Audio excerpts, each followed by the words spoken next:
want to point out before we get to Judith's talk, I want to point out to you, there is a great article in Pause magazine that just came out. It's called Meth Still Kills. You can find it online, or if you get the print version, it'll be coming out in June. An excellent, excellent article giving you real human stories behind this. And, you know, one of the things I learned from this article is that overdose deaths involving crystal meth have tripled almost from 2015 to 2019. And higher risk patterns of use with meth, such as injecting it or using it more frequently, are also climbing. And that's what has contributed to this higher number of overdoses. And I wanted to put that in your minds. Also, I wanted to just review very quickly the difference between substance use disorder and substance abuse. And we prefer the former as a term because it's, as you can guess, less stigmatizing to say that someone has a substance use disorder rather than calling them a substance abuser.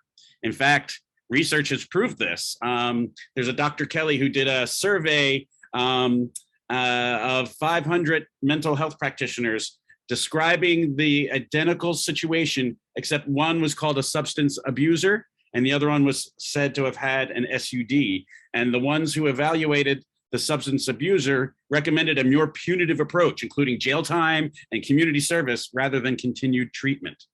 And so you may not be used to the idea of substance use disorder or meth use disorder, but I wanted to introduce that idea. And the reason for what might sound like awkward phrasing for you is really actually trying to be non-stigmatizing with our language use, just like we like to say people with HIV or people living with HIV rather than HIV infected people. It's the same sort of thing, trying to put people first, and the way we use language can be healing or stigmatizing in the ways that we choose to use it. So with that, I'm going to turn it over to Dr. Judith Tsui, and I will be your slide person for you for the rest of this. Great. Thank you, Michael. It's such a pleasure to be here. This is the first time I've presented to this group, so I didn't really know what to expect. I'm sorry that we can't just have a dance party. But yeah, so I'm happy to take questions along the way, so folks Sure. can put their hands up if they want to ask a question. Sure, and let me remind people for that. Yeah, we have a very loose, informal approach here. So remember, if you have a question, you can just raise your hand with the little feature down at the bottom of your screen, depending on what device you're using. Or even if we don't see you and it comes out to you, just say, please, excuse me, may I ask a question? It's okay to interrupt. That's what we want, the interaction. So go ahead. So I'm here to talk to you today about a new study that we hope will get up and running perhaps by the end of the summer or by the fall. It's a study that's sponsored by the NIDA Clinical Trials Network, and they always give a number to their studies. So this is going to be CTN 110. And this is a randomized double-blind placebo-controlled trial of monthly injectable buprenorphine for methamphetamine use disorder. And we call it MERB.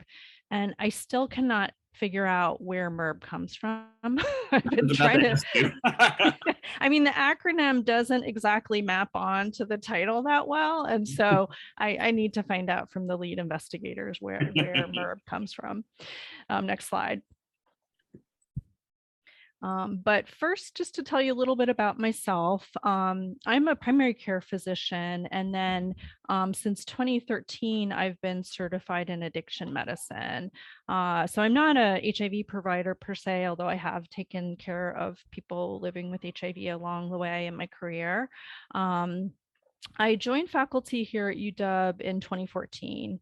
I did my medical training at NYU. I'm originally from New Jersey, and then kind of on a whim came out here for residency, did my residency training at OHSU, then spent some time at Emory University working at Grady Hospital, and then I got my master's in epidemiology there, went to UCSF to do some more research training, and then was in Boston for 6 years and then came here. So I've gone back and forth a lot across the country in my career.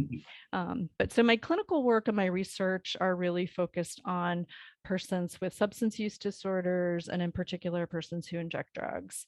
And currently, I practice at Harborview. I was seeing patients in the adult medicine clinic, also in the liver clinic, treating hepatitis C, but currently restricting my clinical work these days to doing primary care at Evergreen Treatment Services, which is an opioid treatment program which serves Western Washington.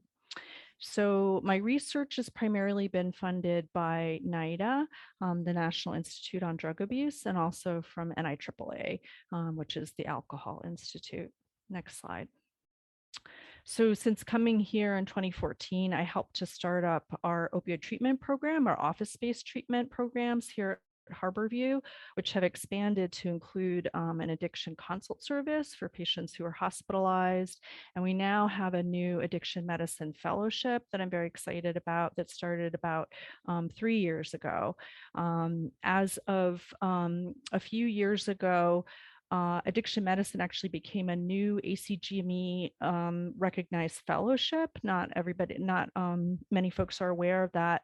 But previously, to get specialized in addiction medicine, you had to go through psychiatry. So now addiction medicine opens up that specialty to more folks from different backgrounds. So people who come from like a primary care background, like myself, even OBGYN, emergency medicine. So it really expands the cadre of addiction medicine trained physicians. That's great.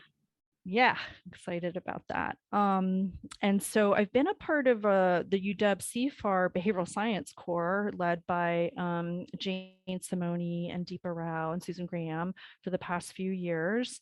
And then I've also been a part of the NIDA Clinical Trials Network node that's based here actually it's jointly UW and WSU, but the Pacific Northwest node. And so I've been active on a couple of CTN studies as more of a co-investigator role, but this is really the first study that I've stepped up to be a site PI for. And I'm going to tell you a little bit about why I did that, why I felt compelled to be a site PI for this particular study. Next slide. So as a primary care provider working in an opioid treatment program, so a methadone clinic, and also a buprenorphine program previously, we see patients who have a range of substance use disorders. And certainly there have been patients all along who use multiple substances, but really, as I'll show you later, there's been such a tremendous increase in the number of patients that we're seeing who are struggling with methamphetamine use. And so really as a primary care provider and addiction specialist, I felt increasingly frustrated and helpless that I didn't have much to offer patients in the way of treatments. So that was one thing. And then also Michael showing you that slide about the increasing overdose deaths and also the consequences of injecting drugs, et cetera. Seeing those kind of adverse consequences daily amongst my patients was really hard, and again felt like really wanted to be involved with research trying to figure out if there's some better therapies we could offer patients. Next slide. So this is a slide that shows data from the National Survey of Drug Use and Health. And so this is a survey that's done by SAMHSA. And so every year they ask individuals across the country. So these are really statistics that don't represent a region, but the nation overall. But the main reason I wanted to show this slide is just to point out that this gives you sort of absolute numbers and percentages of individuals who report using substances over time, and it goes from 2016 to 2019. But just to make the point that actually for young adults, for 18 to 25 years of age, heroin use has been sort of trending down over time, whereas methamphetamine use has been pretty stable. And then for adults greater than 26 6 years, at least from 2016 to 2019, methamphetamine use has really been steadily increasing. And I think it's just gone up tremendously more since 2019 during the COVID pandemic. So this really, as far as like absolute numbers and trends, methamphetamine use is sort of a more concern these days. Next slide. And this is also a slide kind of pointing out what Michael was saying before, that there are more overdoses that are occurring that involve methamphetamine over time.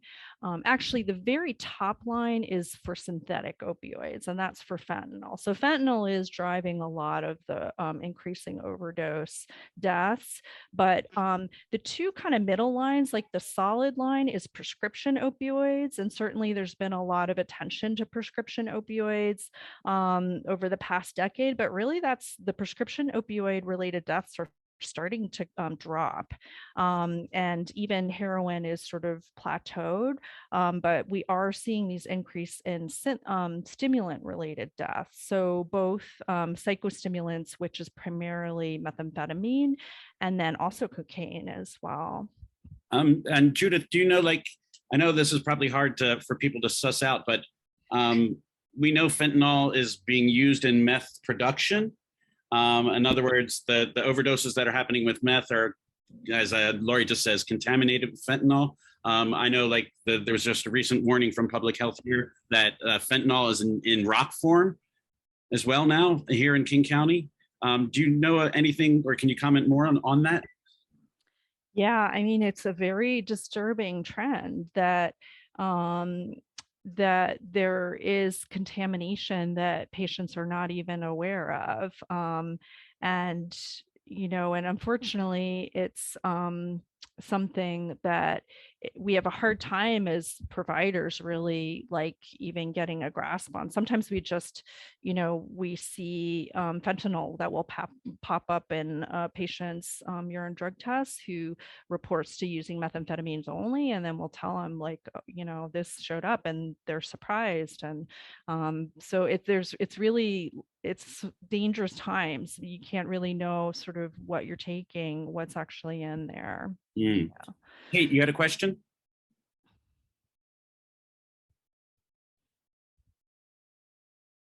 Kate, are you there? You might be on mute. Yeah, I'm on mute. Hang on. I had a question. A lot of people that I know of recently aren't passing away from methamphetamine use. They're passing away from methamphetamine and fentanyl. What is within this study? Are you including also the people that are passing away from that? Because all the years that I did methamphetamine before and all these years since, I was under the understanding most people do not overdose on methamphetamines. If they do overdose, it's because they did too much of a hit and do damage to their heart. Yeah, that's a great question. And I'll show you later the study eligibility criteria. And so in fact, the study is looking for people who use methamphetamine and opioids, and it can be fentanyl is my understanding. So, so yeah, looking for that people who use that combination, which I think is a very dangerous combination these days. Well, fentanyl is very dangerous to begin with anyways. Yeah, absolutely. Absolutely. And I think a lot of in my personal opinion, I'll say this and then I'll be quiet. In my personal opinion, I think a lot of the heroin overdoses has to do with the fact that people couldn't get the heroin, so they went to the fentanyl, then they went back to the heroin and thought they could do the same dose that they did before. Yeah. Yeah.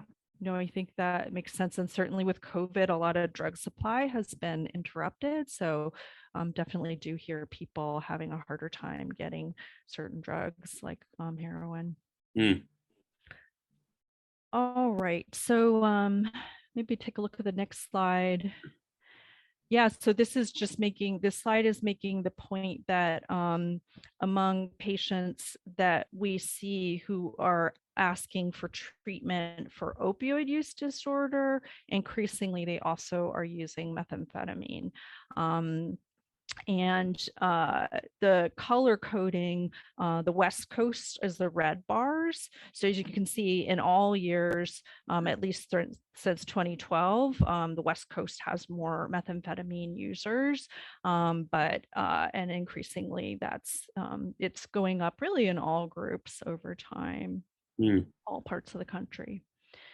Next slide. Can I ask a question? Go ahead, Bill. Where is this data collected from? From the previous slide. Yeah, so I think that was a data set. I can't remember the name of it, but it is a large national data set of individuals who are treated for substance use disorder. It's like a treatment sample. So this is not even like a sample of folks who would like maybe just go to the emergency room. These are people who have presumably a severe use disorder and actually seeking out treatment. So the information is taken from people who are actually in the hospital?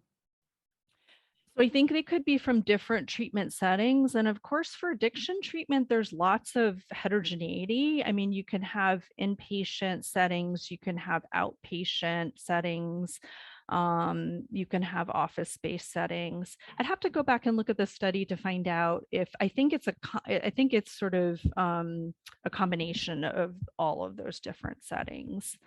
It's really startling to see those red lines being so high. Yeah. I knew it was a problem, but seeing it like this is a real eye-opener. Yeah.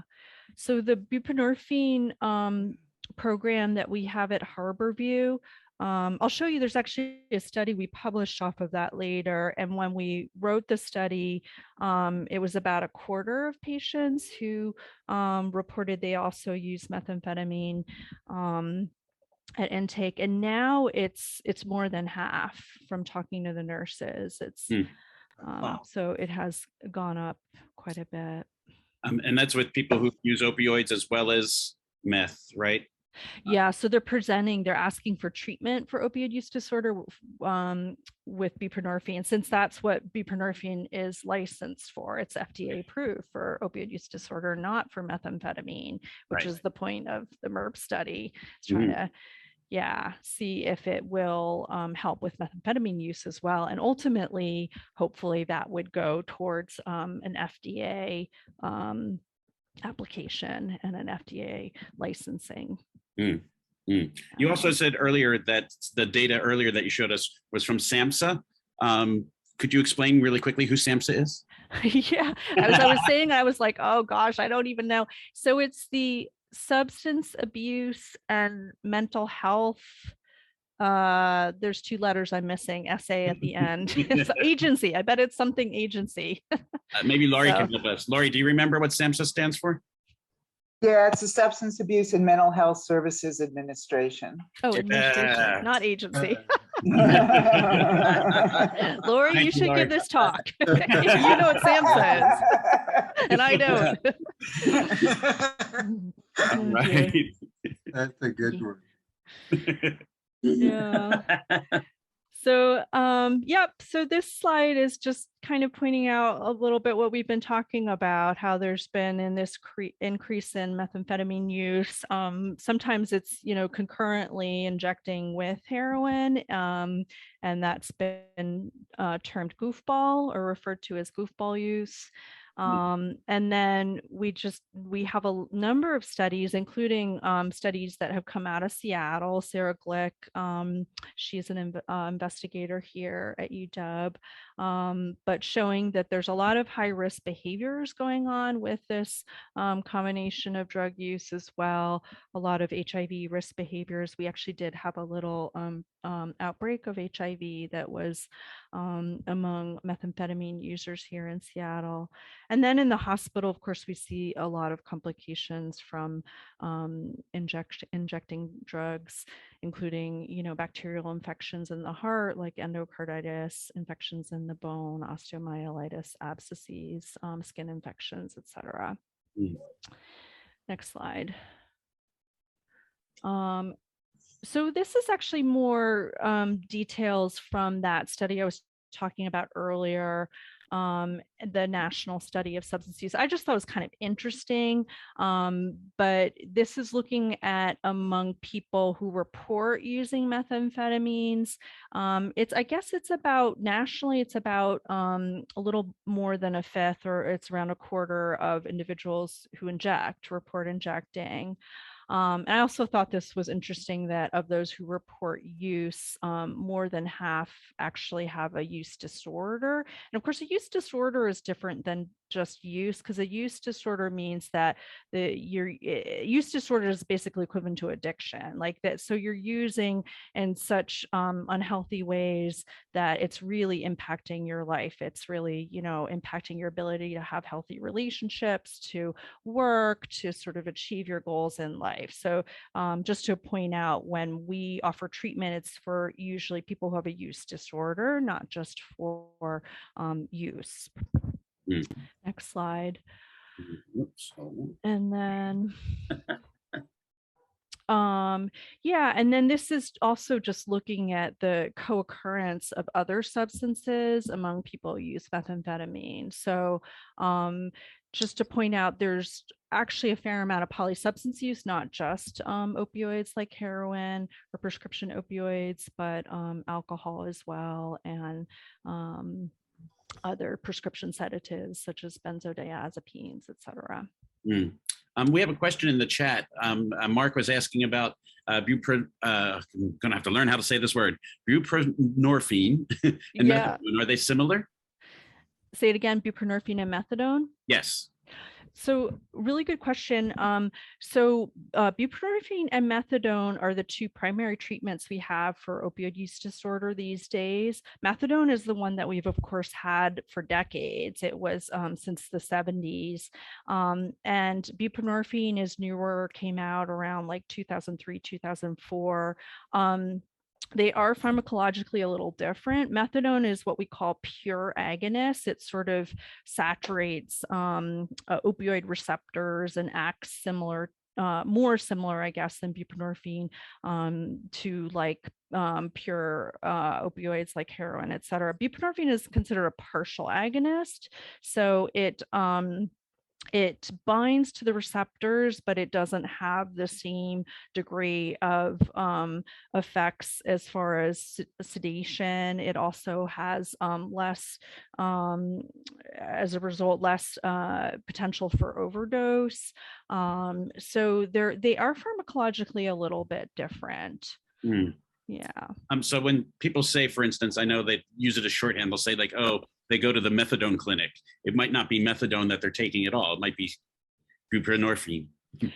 Yeah, so actually nowadays opioid treatment programs historically have been separate from healthcare, right? You had to go to a methadone clinic to get your methadone. You couldn't get it from your doctor. We could only prescribe methadone for pain, actually, not for opioid use disorder. So now the opioid treatment programs, many of them also offer buprenorphine. It's true, in addition to methadone. But buprenorphine is the only treatment that we can offer in an office-based setting as physicians. So in that way, it's also a huge advantage, right? So that when buprenorphine came on the market, part of the purpose was to try to offer treatment for opioid use disorder much more widely and in a less stigmatizing fashion, right? If you can just get your treatment just like you would get treated for any other medical condition.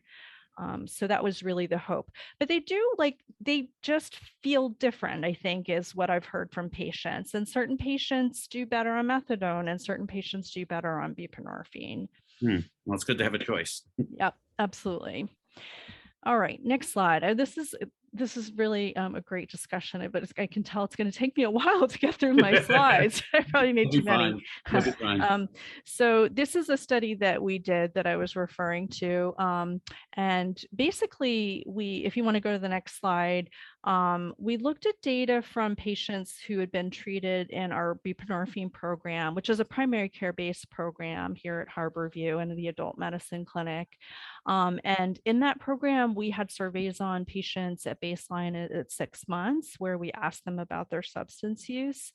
And in that study, we observed that, again, about a little bit more than a quarter were using methamphetamine at baseline. And again, it's higher now. But of those who said that they were using baseline, the majority were not using at 6 months when we asked them. So it did seem like, in addition to treating their opioid use disorder, there were improvements in the methamphetamine use as well. Next slide. So it is actually that study, and then some other studies that have similarly observed some beneficial effects that is used as the justification for this study, the CTN 110. And so CTN 110 is led by investigator ECLA. His name is Steve Shoptaw. I think he's been up here to speak a couple times. And another investigator named Madhukar Trivedi, who's at UT Southwestern. And so I am the site PI. There are, I think, 4 other sites. And then we have a host of other study clinicians as well that will be involved. And again, I'm really grateful to Dr. Bender Ignacio that the UW Positive Research will support this study. We have 2 hands raised. So Mark. Oh, okay. Yeah, no problem. That's what I'm here for. Mark, you want to ask your question? Yeah, my question with the buprenorphine, would they, that's a tongue twister. You can call will they be want. able to actually get off of that someday, or is this something that's lifelong treatment? So that's a good question. That's something that we've talked about a little bit. I mean, when patients get on buprenorphine for opioid use disorder, in general, we are thinking that they are going to need to be on treatment for a while. And of course, patients always ask, like, how long will I need to be on treatment? It's kind of hard to say. You know, people don't develop a use disorder overnight. Often they've had years and years of kind of a downward trend and losing their supports, et cetera. So I think, like, realistically, nobody can come back from that quickly, right? So usually we tell patients to think about being in treatment for at least a year, if not longer. So for this study, I mean, we don't even know if it will work for methamphetamine use, right? So it is a study that is comparing to placebo because we just don't really have data to know. So the patients who are in this study, at the end, there will be like a 4-week kind of washout period. And so I would say that, and the good thing about the injectable is that it actually kind of washes out slowly over time. So there shouldn't be so much withdrawal symptoms. And again, patients won't know which they're getting, placebo or non-placebo. But, you know, if the study is a positive study, then I would say, you know, we've had some discussions that we would support or want to help patients, you know, obtain that treatment. Good. Yeah. Kate, you had a question? Yeah. Now, in the study, you're going to use the injectable, but with this, I'm not going to even attempt to pronounce that. With this drug, Buprenorphine. I'm practicing. okay, better you than me. With this drug, when you're using it in opiate use, is it in pill form or is it in the injectables? Because I had a friend of my son's that was addicted to heroin, and he said they gave him a pill, but I can't remember what it was called. Yeah, so the most common brand is Suboxone, and that is a sublingual form. So actually it's oral. People put it under their tongue and it dissolves after a few minutes. So the injectable buprenorphine, the brand name is Sublocade. It's fairly new. So it hasn't been around that long, but I will say we're having more and more patients who are wanting to be on it or wanting to switch from the sublingual. And I think amongst providers, there does seem to be a lot of advantages to the monthly injectable. I think for this study, I also had some discussion with my hope would be like, if this were to be a positive study, I don't think it would be a stretch to, as providers, to extrapolate that sublingual might also work. And I would imagine that be a change in practice for that as well. But I yeah, see. I think for this, Well, they're then looking for the label for the injectable.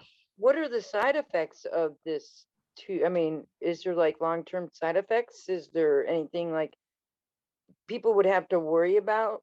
I mean, any drug you put in your system, you have to worry about it going through your kidneys and livers and all that other stuff. But besides the usual, I mean, is there major side effects with it?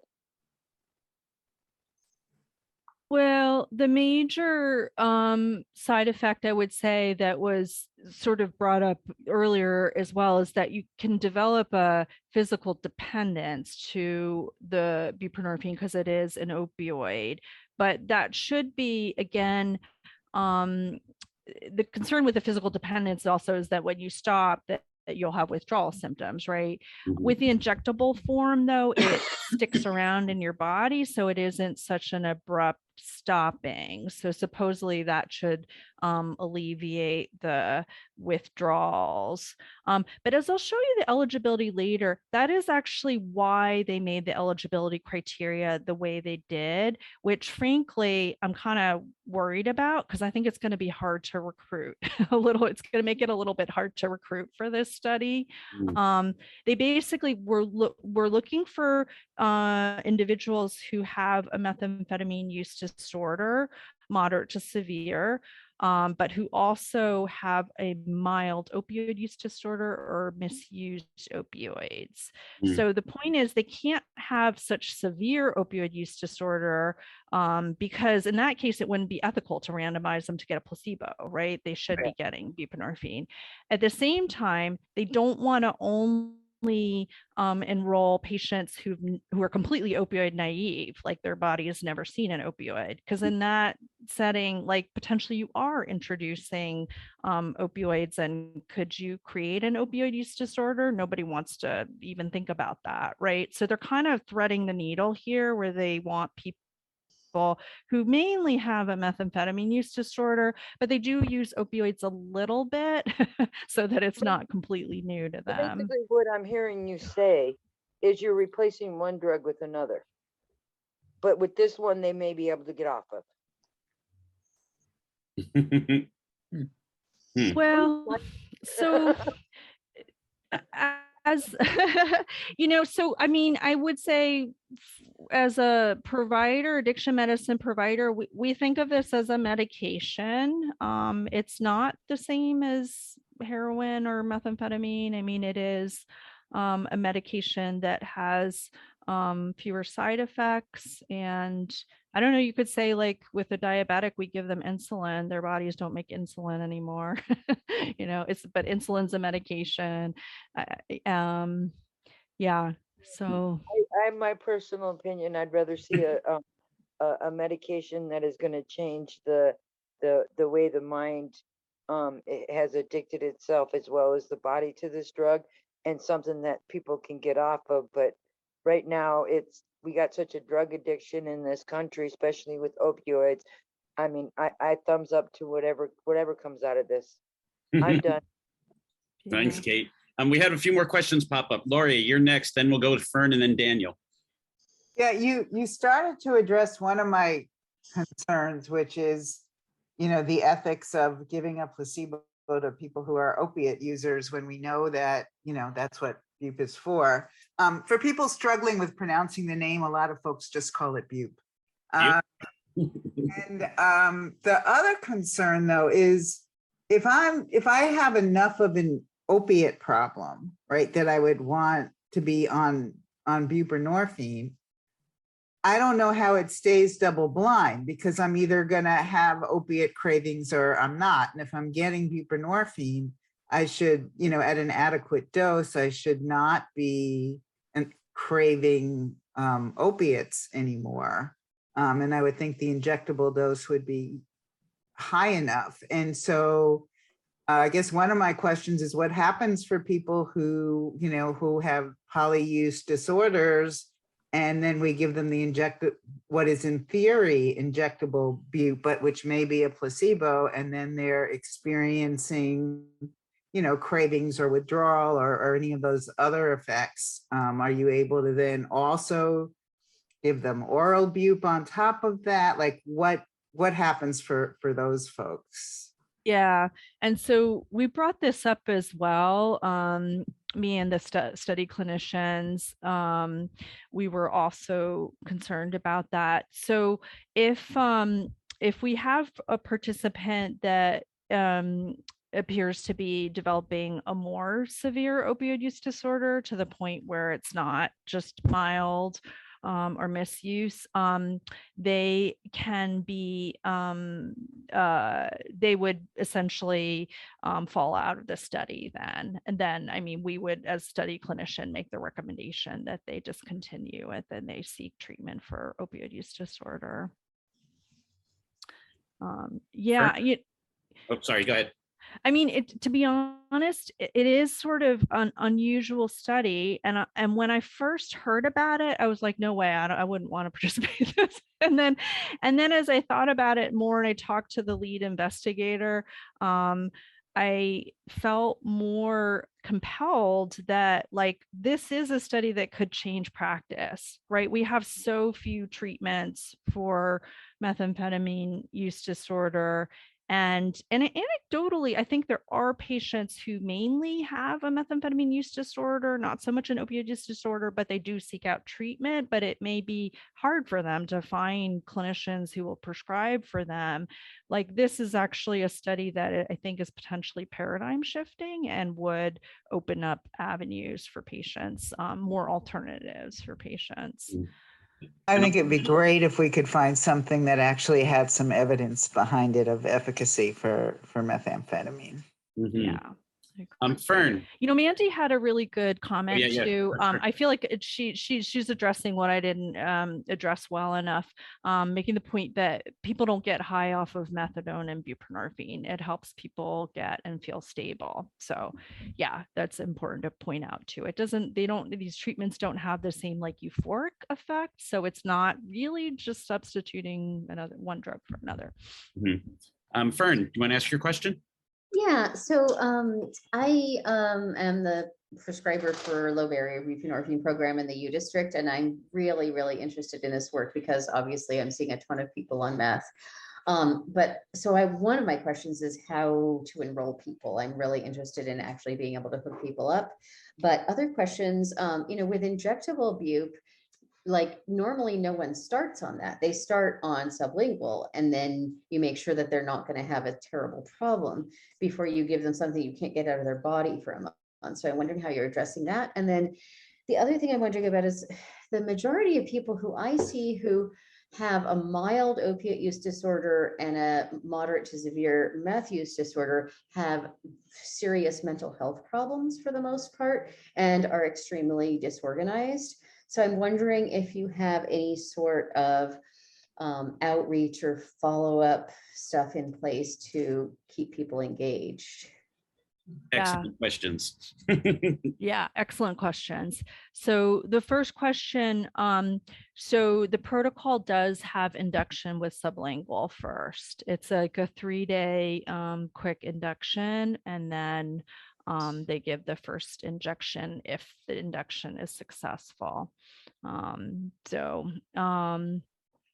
then as far as your second question, yeah, I completely agree with you. There's this overlap of mental health disorders, and we do actually have, I've never had this for a study before, but they allowed us in our budget to have someone who's called a retention specialist, and we actually haven't hired that person yet. So if you know somebody who might be good for that role, although it's a part-time position, but I think it's great. The idea is really to have somebody whose job is to just make sure that that participants stay engaged, they make it to the study visits, like potentially goes out and finds them, brings them in, et cetera. So I think it is going to be tricky, as you know, from working with this population.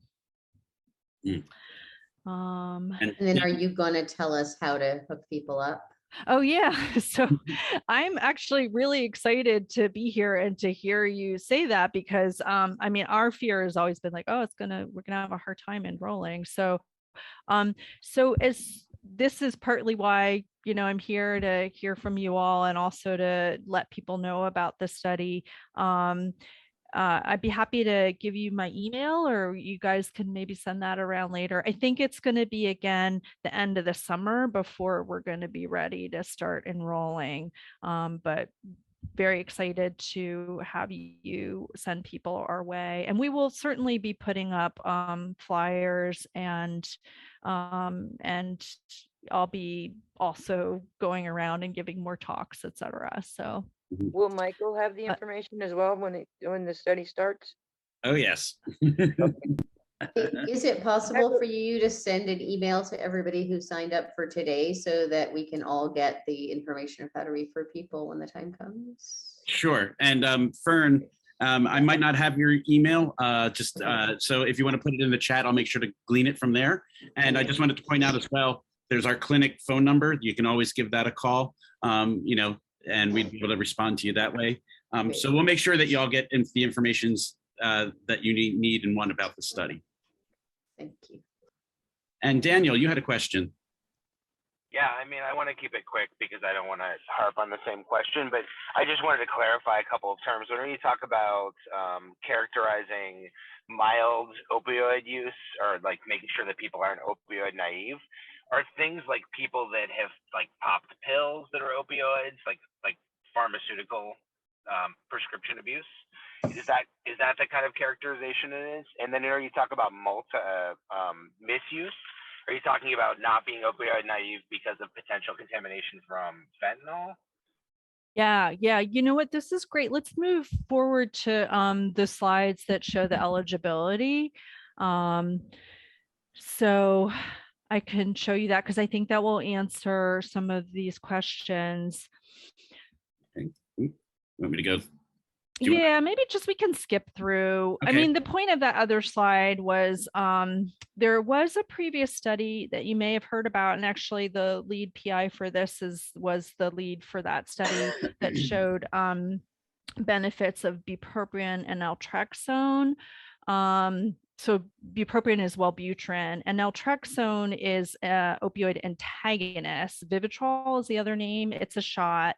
And that actually did have some benefits for people with methamphetamine use disorder. But the problem is that this isn't a combo we can give patients who are on buprenorphine or methadone, right? Because it's naltrexone, it's an antagonist. You can't mix those together. So essentially, patients would have to, switch from buprenorphine or methadone if they wanted to be on this combination. So next slide. Let's see. So the study, this is just a quick summary. It's 12 weeks.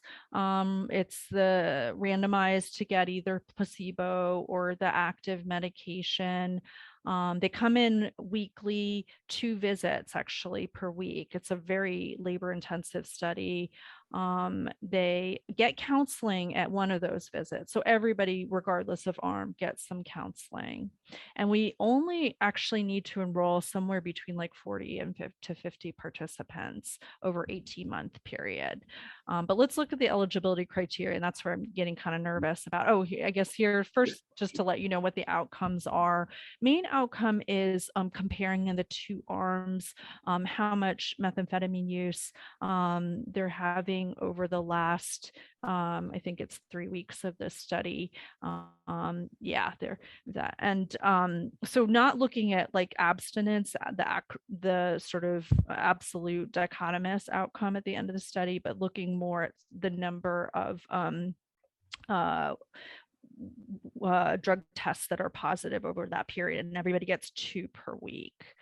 Wait, I'm sorry, are you saying they're going to have to come in twice a week for a once a month injection?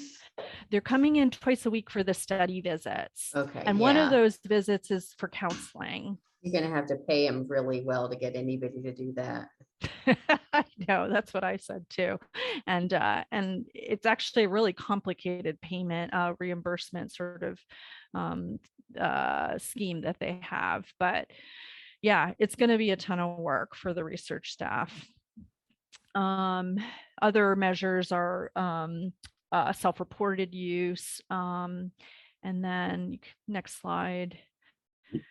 Also looking at craving, mood, stress, pain, study retention, risk behaviors, looking actually at the proportion remaining Hep C or HIV negative. And so again, so for this study, we're taking both people living with HIV, people not living with HIV, both are fine. There's also quality of life and this treatment effectiveness assessment, which is essentially sort of a self-reported measure of how people are doing in their lives with treatment. And then, so here are the eligibility criteria. And so this is where it gets kind of complicated. And there's the screening for this study is really intense. To screen into this study takes probably 3 visits. So individuals have to be, of course, interested in reducing their use. They have to meet the DSM criteria for moderate to severe use disorder. So those are the questions about like, are you having trouble fulfilling your obligations to family, to work, et cetera, measures of addiction severity. They have to be using methamphetamine at least 18 days within the 30-day period from consent. But then they also have to have 2 out of 3 urines that are positive for methamphetamine within a 10-day period. But they also have to have only a mild opioid use disorder, so no more than 3 of the DSM-5 criteria, or opioid misuse, and that's defined as using opioids 2 days in the past 30 days. So it's kind of like either you just have mild sort of impairment from use, and we don't even actually count the number of times you used opioids, or we can count and it's I think not more than 2 days. And then when they come in to be randomized, they have to be negative of opioids on the day of randomization, and they also they can't be in withdrawal. So COWS score is a withdrawal measure. So if these entry criteria prove to be inhibiting people entering the study, are they amenable? Can we change them? So I don't think so. I mean, this has been like years in the making, this study. It is so complicated to create the protocols and get the approvals for these type of national multi-site studies. What they've told us is they expect that we're going to have to screen a ton of people. They expect that we're going to, I think they said like screen 7 for every one that's enrolled. They anticipate. So that's part of the reason why, like, yeah, send me, you know, people who might be interested. The reality is that it may be actually hard to fulfill all the criteria. Yeah, we have 2 more questions. Kate and Mark have questions. Kate, go first. So if I'm understanding this right, if I'm say I'm using just meth and I don't use opioids, I'm not going to be eligible for this program, even though it could give you good data, having somebody in there as well that is just on methamphetamine. That is unfortunately true. To me, it would give you excellent data by having just somebody who is whether or not this is going to actually work. And you've said in the earlier slides that it's working with people that are been using it before or started using it, that for opioids, that has helped them to get off the meth as well. So why is the criteria in there for the opioids?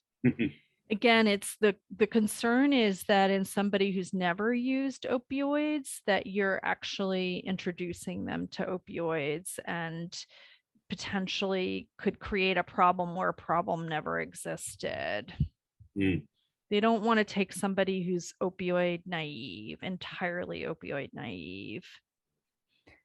So It's their, you yeah, it's teach them what they need to know before they get into the study. I mean, it's just anybody who goes into the study knows that there's going to be risk involved, but I mean, it just makes no sense. It doesn't make sense to where you're going to get enough accurate information on whether it's going to work for methamphetamines versus opioids, because you know it's going to work for the opioids already.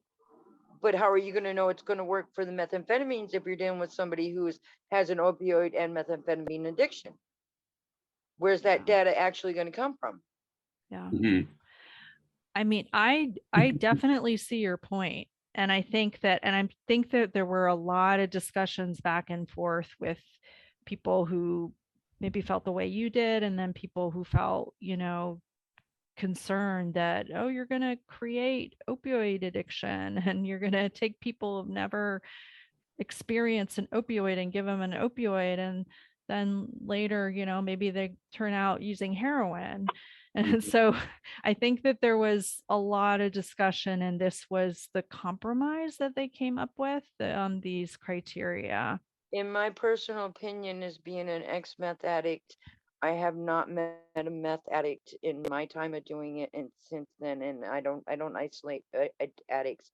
I associate with them. I just don't do it anymore. Um, I have never met one yet that has not, in somewhere along the line, had an experience with an opioid.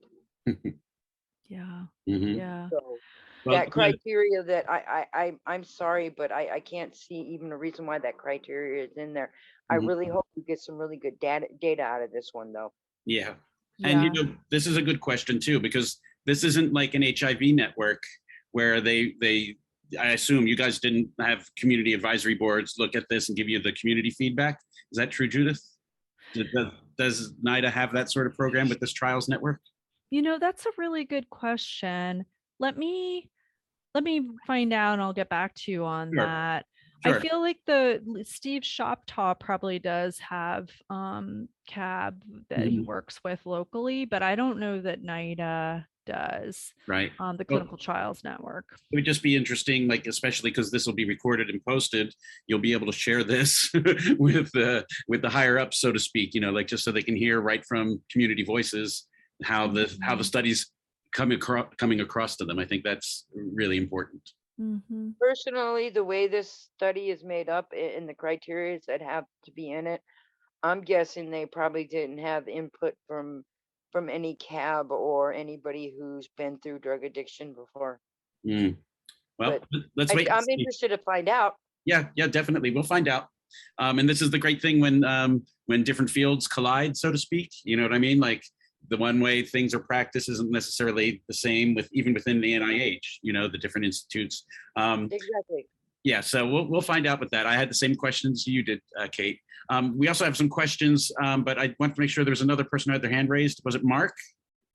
Yeah, it is. I had a question about what is the potential risk to the participant, and for that matter, to any of the emergency care people that might see this patient that uses your medication and goes out and uses meth or some other medication in combination while they're in your study. Yeah. So actually, can you repeat the question one more time? I thought you were going to go in a different direction with your question. Well, So- the risk to the participant, and even say they ended up needing emergency care, and how are they going to know? Oh, we gave this person a month-long injection. So what's the impact if they use drugs and end up needing emergency care? And here they are getting treated by emergency care people, and they're on a medication that lasts a month, and maybe they don't know. Is there some way that that even emergency care people would know these people are on this medication.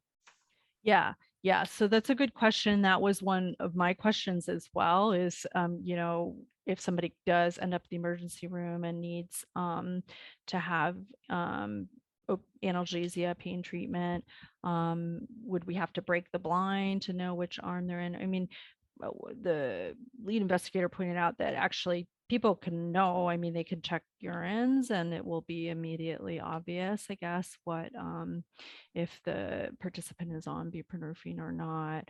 I mean, nowadays, certainly patients who are on buprenorphine for opioid use disorder, more physicians are getting familiar with managing opioids, and you can give opioids for pain control while someone is on buprenorphine. And more, we don't discontinue buprenorphine when patients are getting admitted for elective surgeries and things like that. But there is also criteria, I think if you want to look at the next slide, of we would exclude individuals who have I guess it's maybe on the prior slide, or maybe I didn't include it, have a planned surgery, like they're planning some procedures that probably wouldn't make sense. That's a good question. So how long are we going until? I suddenly realized. We can go till 7. We could go. We've had meetings that go after if people have a lot of questions, and provided that you can deal with it. I don't want you to feel like you're. I apologize. I actually have to get home because I've got kids sure. waiting to eat their dinner.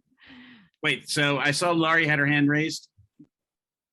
Yeah, I had put a couple of questions in the chat, but we hadn't gotten to them. So a couple of things. One is if you're seeing efficacy, if participants will be able to continue to have access to injectable bupe regardless of their insurance, because a lot of insurance doesn't cover that formulation. Also wondering if you're going to look at, for people who continue to use meth, if there's an impact of bupe on their high. Are they, are they getting less high?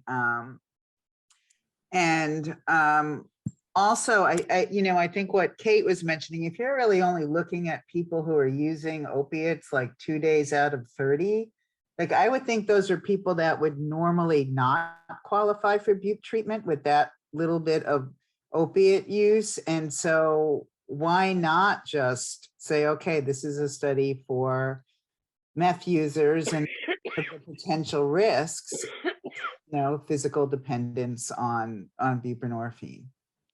Yeah. And I know it may be late to have that discussion, given that study. Yeah. Well, No, but I think it's a fair question, and certainly. But I think actually it's also a good point that somebody raised, that nowadays a lot of patients are using both. So it may be that it doesn't, this applies for a lot of people. Right. So. Yes. Judith. So will there be continued access if you see the efficacy? So I think we hope to be able to provide continued access. Okay, thanks. Yeah. And I heard you, Judith, that you have children. So I don't want to make this go on for too long, but would you want to come back and finish our conversation with us? Sure. Or we can keep going through the slides, or I can stay. I just can't stay beyond 7. Okay. How do people feel? Do you want to continue a little bit, or do you want to just shelve this for another day? I'd like to continue. Okay. That's all I have another quick question though. Go ahead. You said you are also going to include people that are HIV positive in this study, correct? Mm-hmm. Correct. What are the risks to what you're giving them in interactions with the medication they'll be on? Because some of them are not just on HIV medication, some of them are on other medications due to having HIV for so long and being on toxic medications in the early years.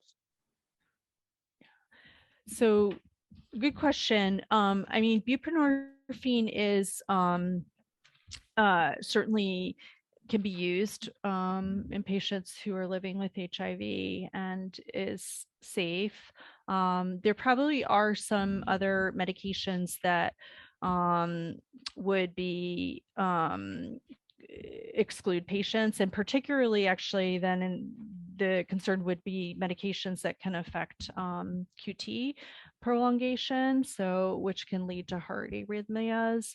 So I am aware of that as an exclusion criteria. But certainly there is a list of medications that I didn't put down that we'd have to look for on Okay, you just hadn't talked about that, so I thought I'd ask. Thank you. yeah. Yeah, No, well- it's an important question. Right, like the boosters that already some people have to take because that helps the medicine last longer. And then if it interacts with bup, then they potentially could have too much of the HIV medicine in their bodies. Yeah. Yep. Yeah. Cool. All right. I'm sorry. Let's get to where you wanted to focus next. So yeah, I mean, I think if people feel ready to move on, we could talk a little bit about recruitment and where we might find people, because I think, we've talked about how actually we're going to need to screen a lot of people to get to the numbers. Mhm. These are sort of the places that we had thought about advertising and spreading the word about the study. And if folks have any other suggestions, any other ideas, please let me know. Mhm. Does anyone have any other ideas you want to shout out right now? I'm thinking of the People's Harm Reduction Alliance in Yes. the district. Yeah. And Fern just talked about her group. That would be a place. The She Clinic, maybe Clinic? the outpatient centers that are under contract to be heard to the county, Mm-hmm. they could probably provide you, who all those folks are. Mm-hmm. Even Pierce, Seattle, because they have some people going through there that are still battling addictions. That's a good idea. Peer Seattle. Yep, that's great. Yeah, and we can definitely help when we get close to it opening up, giving you these ideas of where you might want to advertise. I think you should also include places like the Seattle Indian Health Board, Mhm. who don't necessarily have treatment programs, but they do see, I'm not just talking about SIHB, I'm talking about clinics that serve a population where most of the patients feel comfortable only going to that clinic. Mm-hmm. Also, maybe, I saw you had DESC, but maybe places like Plymouth and the other permanent supported housing programs, healthcare for the homeless. Mm. Mhm. Mm. And I see Johnny said hepatitis. I assume he meant the hepatitis education project, which I think I see in your. Yep, there it is in the local syringe service programs. Mhm. I think we would be able to get the word out. But in terms of recruiting, in terms of other systems of recruitment, you can always use the people that you have who come in to screen as potential recruitment device with offering them to recommend to their friends to come in and screen for you. If you have trouble getting enough patients, you can, let's say if someone successfully screens, then the person who recommended them gets some sort of financial reward.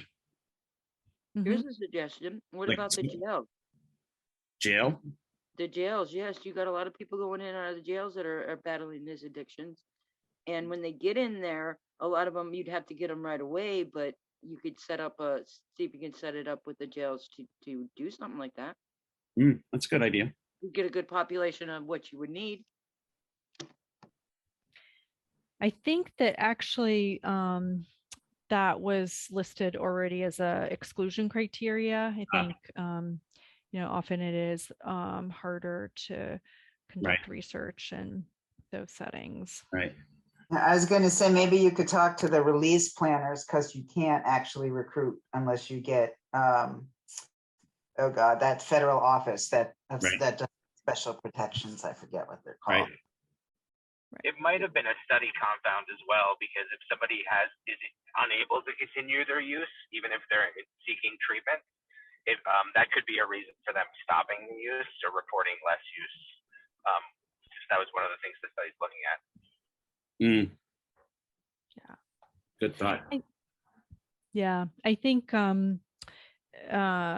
mainly is because of, as Lori was saying, there's a lot of concerns about, incarcerated people and sort of, yeah, making sure that people aren't being exploited or, the protections are adequate. So, but I think that like certainly we could still like people who are recently released, there could still be a way to provide information. Mhm.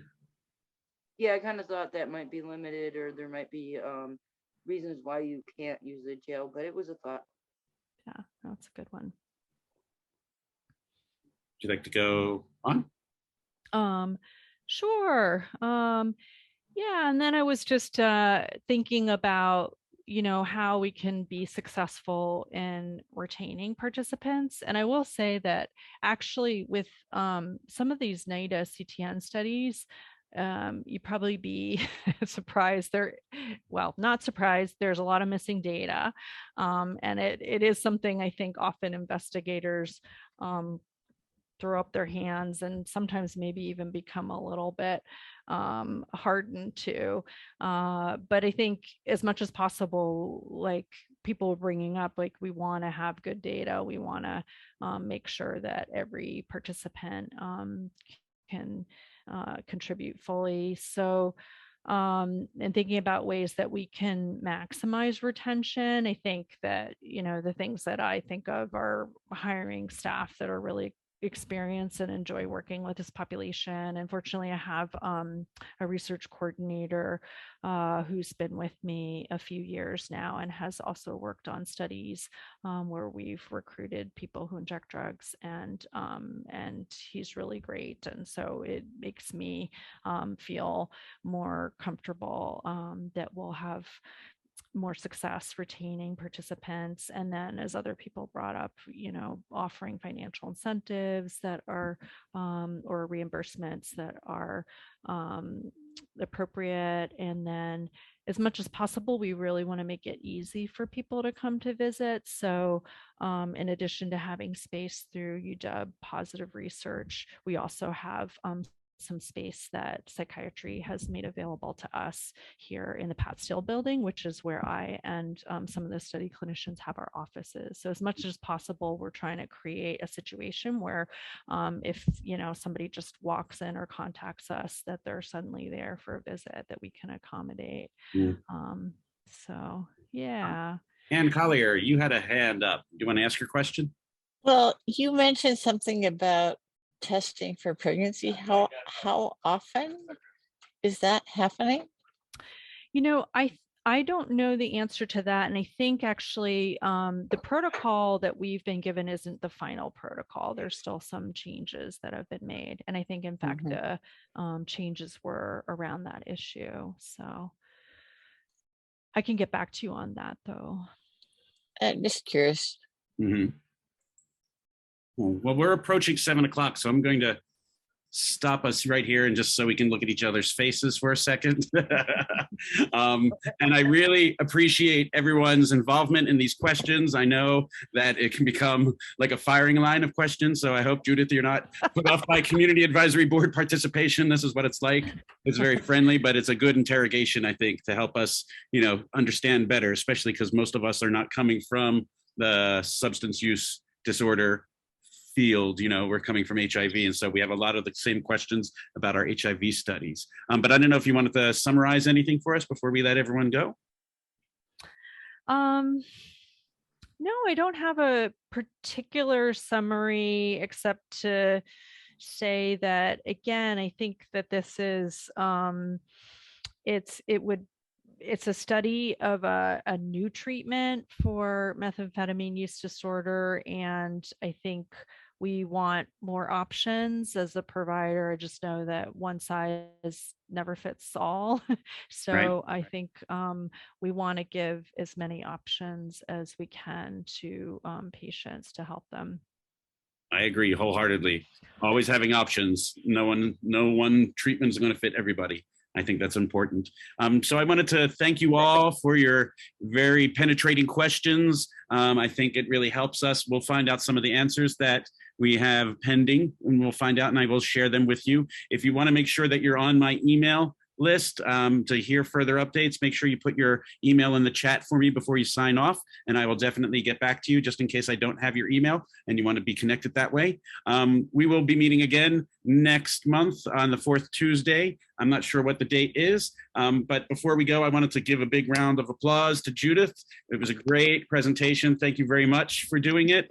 I'm looking forward to working with you and seeing how we can make this study successful here in Seattle. And I'm hoping that we will see that.